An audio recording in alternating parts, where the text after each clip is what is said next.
இறைவானர்களுக்கு வணக்கம். நான் உங்க வித்யா கார்த்திக். ஒவ்வொரு மாதம் எனக்கு யூனிக்கா ஸ்பெசிஃபிக்கா எக்ஸ்க்ளூசிவா நட்சத்திர பலாபலங்கள் பார்த்துட்டே வரோம் இல்லையா? அந்த வகையில் இப்போ நம்ம பார்க்கக்கூடிய நட்சத்திரம் என்னவென்றால் சந்திரன் நாளுமே தன்னகத்தை வைத்திருக்கக்கூடிய ரோகிணி நட்சத்திரக்காரர்களுக்கு. ரோகிணி நட்சத்திரக்காரர்களுக்கு இந்த ஒரு மாத காலம் எப்படியெல்லாம் இருக்க போகுது, கிரகங்கள் என்னவெல்லாம் பண்ண போகுதுன்னா, நட்சத்திரநாதன் ஊரெல்லாம் சுற்றிட்டு வரத்துக்கு 27, 28 தேதி ஆகிடும். அதனால் ராசிநாதனை பிடிச்சா ராசிநாதனும் ஆல்மோஸ்ட் சூப்பராக இருக்காரு. முதல் 15 நாள் 12ஆம் இடத்துல 19ஆம் தேதி வரைக்கும் அப்படியே 19ஆம் தேதிக்கு அப்புறம் அப்பாடி வந்துட்டேன் அப்படின்ற மாதிரி சுக்கிரன் தன்னுடைய சுய வீட்டுக்கான ரிஷப வீட்டுக்கு அமர்ந்து பல நன்மைகளை கொடுக்க போறார் எல்லாருக்குமே. அந்த வகையில் பார்த்தோன்னா இந்த தடவை எப்பயுமே நடுநாயகமாக இருக்கக்கூடிய நட்சத்திரத்திற்கு கனம் அதிகம் சொல்லியிருக்கேன். அந்த வகையில் இருக்கக்கூடிய ரோகிணி நட்சத்திரக்காரர்களுக்கு இந்த ஒரு மாத காலம் நிறைய பெயர் புகழ் கிடைக்கும். முதல் 15 நாட்கள் ஒரு மாதிரியும் அடுத்த 15 நாட்கள் ஒரு மாதிரியும் இயங்க போகுது. முதல் 15 நாட்கள் நட்சத்திரநாதன் போய் 12ஆம் இடத்துல இருக்கிற செலவுகளை அதிகரிக்கும். நல்லதே சொல்ல மாட்டேங்கன்னா எனக்கு என்ன ஆசையா சொல்லுங்க. கண்டிப்பாக சுப செலவுகள் எட்டி பார்க்கும். அதுவும் அவர் உட்கார்ந்துருக்கிறது ஆல்மோஸ்ட் சூரியன் உச்சமடையக்கூடிய வீடு. பிள்ளைகளுக்காக செலவுகள் அதிகரிக்கும். பிள்ளைகளுக்கு ஃபீஸ் கட்டுறது எல்லாருக்கும் தான் மேடம் இந்த மாதம் நம்மளுக்கு கொஞ்சம் எக்ஸ்ட்ரா செலவாகும். இந்த மாதம் நிறைய கொண்டாட்டங்கள், நிறைய குதூகலங்கள்ல கலந்து கொள்ள வேண்டிய காலம். அந்த வீட்டு அதிபதி போய் அதற்கு 12ஆம் இடத்து. ஸோ 11ஆம் இடத்துல 12ஆம் வீட்டு அதிபதி இருக்கிறது அப்படின்றது லாபத்திற்காக சில செலவுகள் மேற்கொள்ள. அப்போ என்ன லாபம்? சுய லாபமாக இருக்கலாம். இல்லை என்றால் இப்போ நீங்கள் ஒரு பொண்ணு கொடுத்து பொண்ணு எடுக்கிறது, இல்லை திருமணம், இல்லை சம்மந்தி வீடு, இல்லை நீங்கள் சம்மந்தியாக இருந்தால் உங்களுக்கு இந்த மாதிரி உங்களுடைய இருப்பை தக்க வைத்துக் கொள்வதற்கு சில செலவுகள் பண்ணுவோம்ல, அந்த மாதிரியான செலவுகள் எட்டி பார்க்கலாம். அதை தவிர்க்கவே முடியாத செலவுகள் இருக்கலாம். அதெல்லாம் அந்த மாதம் வரும். யாருக்கு? ரோகிணி நட்சத்திரக்காரர்களுக்கு. அவாய்டே பண்ண முடியாது, பண்ணி தான் ஆணுன்ற மாதிரி செலவுகள் எட்டி பார்க்கும். நிறைய பேருக்கு ஹெல்த்தில் இருக்கு ஒரு மாதிரி. போன மாதமே சொன்னேன், வயிறு பார்த்துக்கணும், கிட்னி பார்த்துக்கணும், எல்லா இடத்தையும் பார்த்துக்கணும். கொஞ்சம் ராகுவுடைய அமைப்பும் ஓரளவுக்கு அப்படியே படம் காட்டுற மாதிரி இருக்கு. ராகுவோட முன்பின் பார்வைன்ற போது இந்த தடவை நட்சத்திர நாதன் மீதும் விழும், இந்த தடவை ராசிநாதன் மீதும் விழும். அப்போ நிறைய ரோகிணி நட்சத்திரக்காரர்களுக்கு இந்த தடவை கொஞ்சம் ஹெல்த் வைஸ் கவனமாக இருக்கணும்.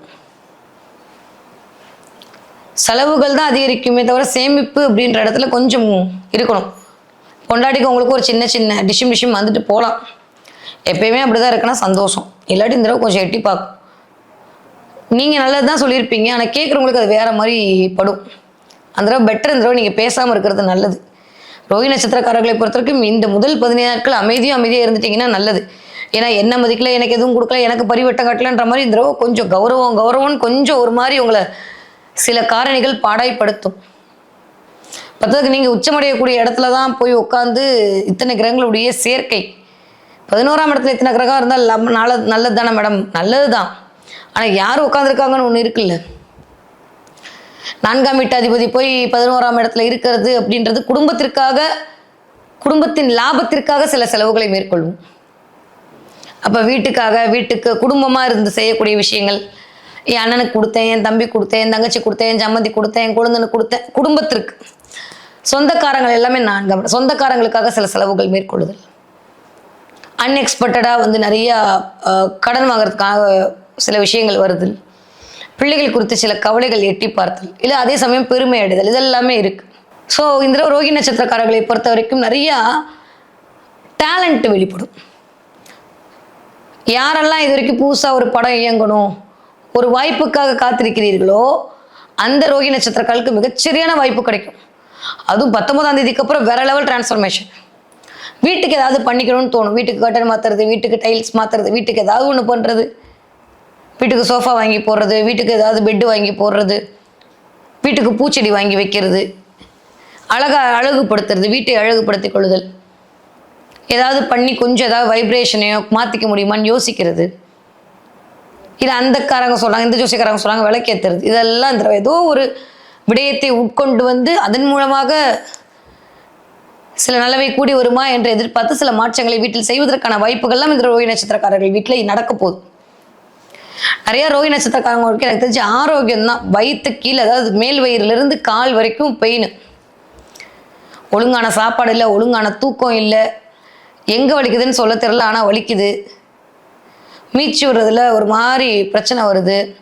வேலை பளு அதிகமாக இருக்குது. கமிட்மெண்ட்டுக்காகவே ஓட வேண்டியிருக்கு. நம்பிட்டாங்களேன்னு சில விஷயத்தை பண்ண வேண்டியிருக்குன்ற மாதிரி இந்த தடவை கொஞ்சம் நம்பிக்கைக்காக நிறைய முயற்சிகள் மேற்கொள்ள வேண்டியிருக்கும். அதே சமயம் இந்த தடவை கொஞ்சம் குறுக்கு புத்தி எட்டி பார்க்கும். அதில் மட்டும் கொஞ்சம் கவனமாக இருக்கணும். ராகுடைய பொசிஷன் கொஞ்சம் அப்படி தான் இருக்குது. 10ல் ராகு நல்ல விஷயம் தானே, நல்ல விஷயம் தான். கூடவே புதனில் உட்காந்துருக்காரு 10ஆம் தேதி வரைக்கும். 2ஆம் வீட்டு அதிபதி உட்காந்துருக்காரு. குறுக்கொள்ள லாபம் சம்பாதிக்கலான்னு தோணும், இல்லை குறுக்கொள்ள ஏதாவது பண்ணலாமான்னு தோணும். திடீர்னு மூலிகை, கொல்லிமலை, மையி, மாந்திரிகம் இதெல்லாம் தோணும். திடீர்னு உட்காந்த இடத்துலேருந்து எப்படி பணம் சம்பாதிக்கிறதுன்னு தோணும். யாரெல்லாம் ஃபுட் இண்டஸ்ட்ரியில் இருக்கீங்களோ, யாரெல்லாம் வாயில் பிழைக்கக்கூடியது சரி, யாரெல்லாம் கேமரா ஃபீல்டில் இருக்கீங்களோ, யாரெல்லாம் டீச்சிங் ஃபீல்டில் இருக்கீங்களோ, வக்கீலாக இருக்கீங்களோ, மார்க்கெட்டிங் ஃபீல்டில் இருக்கீங்களோ, ஆடிட்டிங் ஃபீல்டில் இருக்கீங்களோ, அத்தனை பேரும் கொஞ்சம் கவனமாக இருக்கணும். எப்போது? முதல் 15 நாட்கள். அடுத்த 15 நாட்கள் சூப்பராக இருக்க போகுது. அது மீடியா ஃபீல்டுக்கு ஒன்றும் பிரச்சனை இல்லை. அது என்னதான் ராகுவை மட்டும் இம்பாக்ட் பண்ணாது, இந்த பக்கம் புதன், சுக்கிரன் எல்லாத்தையும் இருந்தாலும் ராகுடைய அமைப்பு நல்லா இருக்குன்ற போது குருவோட பறவையில் பெருசாக மீடியா பர்சனுக்கு பிரச்சனை வரப்போகிறது இல்லை. பட் மற்றவங்கெல்லாம் கொஞ்சம் கவனமாக இருக்க வேண்டிய காலகட்டமாக தான் இருக்குது. வேலை பளு அதிகரிக்கலாம். திறமையின் மீது அடுத்தவர்கள் டெஸ்ட் பண்ணக்கான சில விஷயம் வரலாம். சுயகௌரவத்திற்கு ஏதாவது ஒரு இழுக்கு வரலாம். அண்ணன் தம்பிக்குள்ளே சண்டை வராமல் பார்த்துக்கோங்க. நீங்கள் ஏதாவது பேசினா அவங்க ஏதாவது பேசுவாங்க. இந்த செவ்வாய் போய் உட்காந்துருக்க பொசிஷன் அவ்வளோ நல்லா இல்லை. 11ஆம் இடம்லாம் அண்ணன் தான். ஸோ ரோஹிணி நட்சத்திரக்காரங்க அண்ணங்கிட்ட வாயை கொடுக்காமல் இருக்கிறது எனக்கு தெரிஞ்சு பெட்டர். இந்த தடவை எனக்கு அண்ணன்லாம் இல்லை மேடம்னா ரொம்ப சந்தோஷம். கடவுள் கொடுத்து வைத்திருக்கிறார், உங்களை ஆசீர்வதித்திருக்கிறார், அப்படி தான் சொல்லணும். அது அண்ணனாக இருந்தாலும் சரி, மூத்த அக்காவாக இருந்தாலும் சரி. ரோஹிணி நட்சத்திரக்காரர்கள் கொஞ்சம் இல்லை, நீங்கள் அண்ணனாக இருக்கீங்கன்னு வச்சுக்கோங்க, இளைய சகோதரன் பார்த்து பேசணும். இல்லாட்டி அவங்க அப்புறம் ஏற்று பேசிட்டாங்க, அப்படி பேசிட்டாங்க, இப்படி பேசிட்டாங்கன்னு வந்துடும். ரோஹிணி நட்சத்திரக்காரர்கள் இந்த 1 மாத காலம் கொஞ்சம் வாய்க்கு ஜிப்பு போடுறது எனக்கு தெரிஞ்சு நல்லது. முதல் 15 நாட்கள் கண்டிப்பாக போடணும். அடுத்த 10 நாட்கள்லாம் ஜிப்பை திறந்து விட்டுக்கலாம். ஸோ முதல் 15 நாட்கள் ரொம்ப கவனமாக இருக்க வேண்டிய காலம். ஏன்னா 2ஆம் வீட்டு அதிபதி அவ்வளோ நல்லா இல்லைப்பா, ராகுவோட பொசிஷனில் இருக்காரு. திரும்ப எகெயின் போயிட்டு இந்த 4 பேரோட 400 அப்படி தான் போய் உட்கார போறாரு. ஏற்கனவே இங்கே 3 பேர் கிரக யுத்தம் நடத்துறாங்க. பாவம் பச்சைப்பிள்ளை, அது நீச்சமாக வர உட்காந்துருக்கு புதன். அப்போ என்ன ஆகும்? வாயாலேயே பிரச்சனை. நம்ம சாதாரணமாக சொல்லியிருப்போம், அவங்களுக்கு அது வேற மாதிரி தோணும் அடுத்தவர்களுக்கு. அதனால அந்த இடத்துல கொஞ்சம் கவனமாக இருக்கும். இல்லை ரொம்ப நாள் சொல்லணும் மனசுலேயே வச்சுட்டு இந்த விஷயத்த படக்குன்னு பேசிடுவோம் அந்த. அதனால உங்களுடைய இளைய சகோதரிடம், மூத்த அண்ணன்களிடம் கவனமாக இருக்க வேண்டிய காலகட்டம் யாருக்கு? ரோஹிணி நட்சத்திரக்காரர்களுக்கு. ஸோ சேமிப்பு வச்சிருந்த சேமிப்புலாம் கரைவதற்கான வாய்ப்பெல்லாம் இருக்குது. அதனால கொஞ்சம் இந்த 1 மாதத்தை சாமிக்கு விட்டுட்டு அடுத்த மாதத்துலேருந்து சேமிக்கிறத பற்றி யோசிப்போம். அவ்வளோதான். அந்த ஒரே 1 மாதம் தள்ளி போச்சுன்னா குரு நமக்குன்னு உட்கார போறாரு. ஆல்மோஸ்ட் தைரிய வீரிய விஜயஸ்தானத்தில் இயங்க போறீங்க. கேட்டது கேட்காதெல்லாம் கிடைக்க போகுது. இந்த 1 மாதம் மட்டும் முதல் 10 நாட்கள் கொஞ்சம் கவனமாக இருக்க வேண்டிய காலகட்டமாகத்தான் இருக்குது. யாருக்கு? ரோஹிணி நட்சத்திரக்காரர்களுக்கு. ஓகே. அன்எக்ஸ்பெக்டட் அப்படின்னு ஒரு விஷயம் இருக்குல்ல, அது சில விஷயங்கள் நடக்கலாம், இல்லை எக்ஸ்பெக்ட் பண்ண விஷயம் நடக்காமல் போகலாம். 2ல் ஏதோ ஒன்று இருக்குது. அதனால் அதை மட்டும் பார்த்துக்கோங்க. ஓகே. படிக்கிற ரோஹிணி நட்சத்திரக்கார பிள்ளைங்க எப்படி படிப்பீங்கன்னா சூப்பராக படிப்பீங்க. 2ஆம் வீட்டு அதிபதி திரும்ப 2ஆம் இடத்துல வர்றது ஓகே தான். பட் ஆனால் 2ஆம் வீட்டு அதிபதியான புதன் நீச்சத்தை நோக்கி இருக்கும்போது இந்த 1 மாதம் சாமிக்கு விட்டுறலாம். எதுக்கு? அதான் லீவ் மாதம் தானே, ஏப்ரல் மாதம். அப்புறம் எதுக்கு படிச்சுக்கிட்டு? ஆனால் அது ஒன்றும் பெருசாலாம் கவலைப்பட வேணாம். நீங்கள் என்னதான் 10ஆம் கிளாஸே எட்டி பார்த்துருந்தாலும், என்னதான் 12ஆம் கிளாஸ் ஸ்கூல் அடி எடுத்து வைத்திருந்தாலும் இந்த 1 மாதம் சாமிக்கு விட்டுறலாம். புதன் சரியாகட்டும். நம்ம தப்பு இல்லை, அது புதனோட தப்பு. சரியா? அதனால் அம்மாலாம் கேட்டால் கீழே ஆண்டி நம்பரை கொடுத்துருங்க.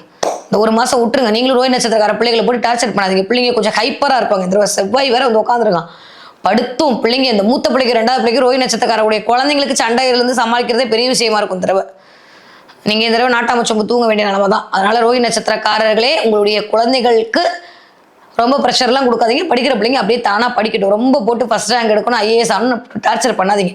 ஏற்கனவே புதனை வச்சு அந்த பிள்ளைங்க படாத படுது. அதனால பண்ணுறதை பண்ணட்டும். அடுத்த மாதத்துலேருந்து வேற லெவல் இயங்க போகிறாங்க. இந்த 1 மாத காலம் இயல்புக்கு அப்படியே விடுவது நல்லது. 20 வயதுலேருந்து 40 வயது இருக்கக்கூடிய ரோஹிணி நட்சத்திரக்காரர்களுக்கு நான் அப்போ தான் சொன்னேன், அன்எக்ஸ்பெக்டட் அப்படின்ற விஷயமும் எக்ஸ்பெக்டட் என்ற விஷயத்துலையும் கொஞ்சம் கவனம். எனக்கு தெரிஞ்சு எதிர்பார்க்காம இருக்கிறது சில விஷயங்களுக்கு நல்லது. எக்ஸ்பெக்ட் பண்ணாதான் நம்மளுக்கு பிரச்சனையாகும். அதனால அது எப்படியோ இருக்கோ அதை மாதிரியே போட்டுன்னு விட்டுறது முதல் 15 நாளுக்கு நல்லது. அடுத்த 15 நாள் ரொம்ப நல்லா இருக்குது. 19ஆம் தேதியிலேருந்து சூப்பராக இருக்குது ரோஹிணி நட்சத்திரக்காரர்களுக்கு. நிறைய உங்களை அழகுபடுத்திக்குவீங்க. உங்களுக்குன்னு சில ட்ரெஸ் வாங்கிப்பீங்க. உங்களுக்குன்னு சில விஷயங்கள் மேற்கொள்வீங்க. உங்களுக்குன்னு சில விஷயத்த 19ஆம் தேதிக்கு அப்புறம் பண்ணுவீங்க. நிறைய பார்லர் போவீங்க. இதெல்லாம் 19ஆம் தேதிக்கு அப்புறம் நடக்கும். சில பேருக்கு 10ஆம் தேதிக்கு முன்னாடியே நடக்கும். ஆனால் கவனமாக இருக்கணும். ஓகே, அதில் மட்டும் பார்த்துக்கோங்க. 10ஆம் தேதியிலேருந்து, அதாவது 9ஆம் தேதியிலேருந்து 15ஆம் தேதிக்குள்ளே நிறைய செலவுகள், அழகு சார்ந்த செலவுகள் எட்டி பார்க்கலாம். அது மட்டும் கொஞ்சம் பார்த்துக்கிட்டா போதும். தலைமுடியில் டை அடிக்கிறது, தலைக்கு சரி பண்ணுறது மட்டும் கொஞ்சம் ஸ்கின் அலர்ஜி வராமல் பாருங்கள். ஏற்கனவே போடுற பிராண்டாக இருந்தால் போட்டுக்கோங்க. ஏன்னா சனி ஓகே, அதுக்கப்புறம் திரும்ப 15ஆம் தேதிக்கு மேலே சூரியன் வந்து உட்கார போகிறாரு 12ஆம் வீட்டில். அதனால் அதில் கொஞ்சம் கவனம். காலு தலைமுடி இதில் மட்டும் கவனமாக பார்த்துக்கிட்டிங்கன்னா போதுமானது. ஓகே. 40 60 இருக்கக்கூடிய ரோஹி நட்சத்திரக்காரர்களுக்கு நிறைய வேலைப்பளு அதிகரிக்கும். அலைச்சல்கள் மூலமாக அனுகூலம் கிடைக்கும். குடும்பத்திற்கு நிறைய சுப நிகழ்ச்சிகளுக்காக செலவுகள் மேற்கொள்ள வேண்டும். உங்களுக்கான லாபத்திற்காக செலவுகளை செய்வீங்க. நிறைய சொந்தக்காரங்க வீட்டுக்கு போயிட்டு வர்றது, சொந்தக்காரங்களோட டிராவல் பண்ணுறது அப்படின்ற மாதிரி சுற்றம் சூழ நிற்கக்கூடிய அமைப்பெல்லாம் இந்த தடவை வரும்.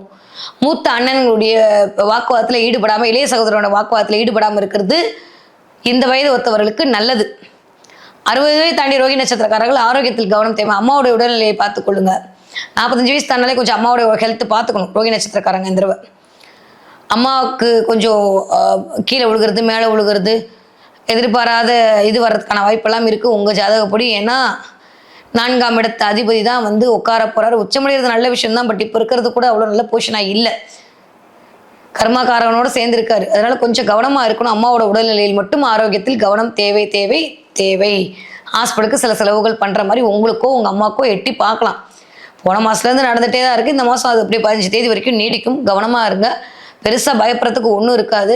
ஆனால் பயப்படுற மாதிரி அதை டெஸ்டட் இந்த டெஸ்டடுன்னு உங்களை வந்து கொஞ்சம் டெஸ்ட்டெல்லாம் எடுக்க வச்சு டார்ச்சர் பண்ணுவாங்க. ராகு அந்த படம் காட்டுவார். பட் ஒன்றுமே இல்லைன்னு ரிப்போர்ட் வரப்போது, கவலைப்பட வேண்டாம். ஓகே. ஸோ ரோஹி நட்சத்திரக்காரர்களை பொறுத்த வரைக்கும் இந்த என்ன தெய்வத்தை வழிபாடு செய்ய வேண்டும். நரசிம்மர் வழிபாடு மிகச்சரியான ஏற்றத்தையும் மாற்றத்தையும் கொடுக்கும். புதன்கிழமை மணிக்கு உங்கள் வீட்டு பக்கத்தில் கூடிய நரசிம்மருக்கு கிறிஸ்மஸ் பணவர்கள் அதை வச்சு நைவேத்தியம் பண்ணிட்டு வந்தீங்கன்னா ரோஹி நட்சத்திரக்காரர்களுக்கு மிகச்சரியான ராஜயோகம் இனிதே மலர காத்திருக்கிறது. இந்த தடவை என்ன பார்ப்பீங்க? நிறைய ரோஹி நட்சத்திரக்காரங்க இந்த தடவை எனக்கு தெரிந்து மான் பார்ப்பீங்க. பார்த்தீங்கன்னா கமெண்ட்டில் சொல்லுங்கள். மான் பார்க்கறது, எங்கேயாவது மான் இருக்கிற இடத்துக்கு போகிறது, இல்லை ஏதாவது ஒரு பார்க் போகும்போது அந்த இடத்துல மான் சிம்பிள் தெரியுறது, மானோடு இந்த தடவை சம்மந்தப்படுது. ரொம்ப மருளாத ஓடுறதுக்கான நேரமாக இருக்குது, ரொம்ப கவலைப்படாமல் இருன்னு சொல்லக்கூடிய சமிக்கைகளாகத்தான் இந்த மான் பார்த்தல் என்பது ரோஹி நட்சத்திரக்கார கண்ணில் படும். ஸோ இந்த மாதம் கொஞ்சம் ஆரோக்கியத்தில் கவனமாகவும் சுற்றம் சூழலிடம் கொஞ்சம் பொறுமையை கடைபிடிக்க வேண்டிய மாதமாகவும் ரோஹி நட்சத்திரக்காரர்கள் இனிதே மலர காத்திருக்கிறது.